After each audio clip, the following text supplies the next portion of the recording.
परिचय। किसी ढीले धागे से क्या आकृति बन सकती है? अर्धचंद्र की शक्ल कैसी होती है? आम बोलचाल की भाषा में वक्र का अर्थ है जो सीधा ना हो। गणित में वक्र सीधा भी हो सकता है। वक्र अपने को काट सकता है और नहीं भी काट सकता। अगर वक्र अपने को नहीं काटता तो इसे साधारण वक्र कहते हैं। उद्देश्य। इस पाठ के अंत में आप निम्न करने में सक्षम हो जाएंगे। वक्र को परिभाषित करना, बहुभुज और उसकी भुजाओं, शीर्ष और कर्ण रेखा का वर्णन करना, वृत्त की परिभाषा और वृत्त के हिस्सों का वर्णन करना। वक्र। राहुल के बनाए हुए दो आकार देखिए। पहले वक्र में ये एक बिंदु से शुरू होता है और किसी दूसरे बिंदु पर समाप्त होता है, लेकिन दूसरे चक्र में ये एक बिंदु से शुरू होकर उसी पर समाप्त होता है। पहले प्रकार का वक्र खुला वक्र और दूसरे प्रकार का बंद वक्र कहलाता है। वक्र में स्थिति। यहां आप एक चलती चींटी देखते हैं।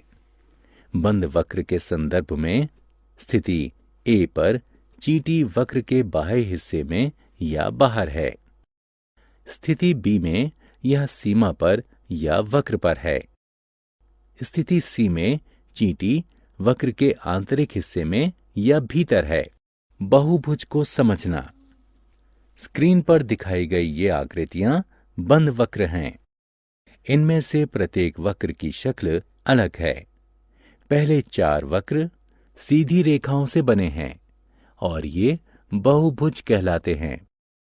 कोई भी वह आकृति बहुभुज कहलाती है जो रेखाखंडों से बनी साधारण बंद आकृति हो। बहुभुज के हिस्से। रेखाखंड A B, B C, C D, D E और ई ए बहुभुज A B C D E बनाती है। ये बहुभुज की भुजाएं हैं। कोई भी दो भुजाएं जिनके अंतिम छोर साझा हों वे आसन्न भुजाएं कहलाती हैं, जैसे ए बी और बी सी और सी डी और डी ई और ई ए आसन्न भुजाएं हैं। दो भुजाओं के मिलने वाले बिंदु उसके शीर्ष कहलाते हैं। यहाँ ए, बी, सी, डी और ई दिए गए बहुभुज के शीर्ष हैं। बहुभुज की उसी भुजा के अंतिम बिंदु आसन्न शीर्ष कहलाते हैं, जैसे ए और बी और सी और डी और ई और ए आसन्न शीर्ष हैं। गैर आसन्न शीर्ष को जोड़ने वाले रेखाखंड बहुभुज की कर्ण या त्रियक रेखाएं कहलाते हैं, जैसे ए सी, ए डी, बी ई, सी ई दिए गए बहुभुज की कर्ण रेखाएं हैं। त्रिभुज। कोण कोई बंद आकृति नहीं होती। कम से कम भुजाओं वाली कोई भी बंद आकृति त्रिभुज होती है। त्रिभुज में 3 भुजाएं, 3 शीर्ष और 3 कोण होते हैं। दी गई आकृति में ए बी सी एक त्रिभुज है, या ए बी सी और सी ए 3 भुजाएं हैं। ए, बी और सी 3 शीर्ष हैं।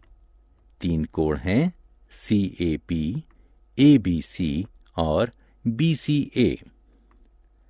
चतुर्भुज को जानना। पुस्तक का पृष्ठ चतुर्भुज कहलाता है। इसकी 4 भुजाएं, 4 शीर्ष और 4 कोण हैं। चतुर्भुज ए बी सी डी 4 भुजाएं हैं, ए बी सी डी और डी ए। भुजा ए बी और बी सी और सी डी और डी ए आसन्न भुजाएं हैं। ए बी और डी सी, BC और AD आमने सामने की भुजाएं हैं। चतुर्भुज ABCD के 4 शीर्ष हैं, A, B, C और D। इनमें A और C, B और D आमने सामने के शीर्ष हैं। चतुर्भुज के 4 कोण हैं, DAB कोण, ABC कोण, BCD कोण और CDA कोण। वृत्त और इसके हिस्से। आइए एक और आकृति का अध्ययन करें। ये एक वृत्त है। ये एक साधारण बंद वक्र है जो बहुभुज नहीं है। वृत्त का हर बिंदु केंद्र से समान दूरी पर है। वृत्त के केंद्र को वृत्त के किसी भी हिस्से से जोड़ने वाला रेखाखंड वृत्त का अर्धव्यास कहलाता है और वृत्त के केंद्र से गुजरने वाला रेखाखंड जो वृत्त के किन्हीं 2 बिंदुओं को जोड़े वह वृत्त का व्यास कहलाता है। किसी भी वृत्त के अनगिनत अर्धव्यास यानी त्रिज्याएं हो सकती हैं। इसी तरह किसी भी वृत्त के अनगिनत व्यास हो सकते हैं। वृत्त पर 2 बिंदुओं को जोड़ने वाली रेखा वृत्त की जीवा कहलाती है। किसी भी बंद आकृति की तरह वृत्त का आंतरिक और बाहरी क्षेत्र होता है। वृत्त का आंतरिक क्षेत्र 2 त्रिज्याओं और वृत्त के चाप से घिरा हो सकता है। ये क्षेत्र वृत्त का त्रिज्य खंड कहलाता है।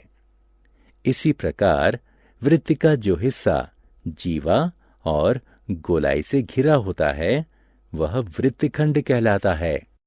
वृत्त की सीमा उसकी परिधि कहलाती है। वृत्त के घेरे के चारों ओर का माप उसकी परिधि होती है। आत्म मूल्यांकन। अब समय है परखने का कि आपने कितना सीखा। वृत्त पर उसके विभिन्न हिस्सों की उचित स्थिति के अनुरूप नाम लिखें। सारांश। आइए हमने जो कुछ सीखा है उसे संक्षेप में दोहराएं। साधारण वक्र वह है जो अपने को नहीं काटता। वक्र के सिरे अगर जुड़े हों तो वो बंद वक्र माना जाता है अथवा उसे खुला माना जाता है। बहुभुज एक साधारण बंद वक्र है जो रेखाखंडों से बनता है। त्रिभुज और चतुर्भुज बहुभुज हैं जो क्रमशः 3 और 4 भुजाओं से बनते हैं।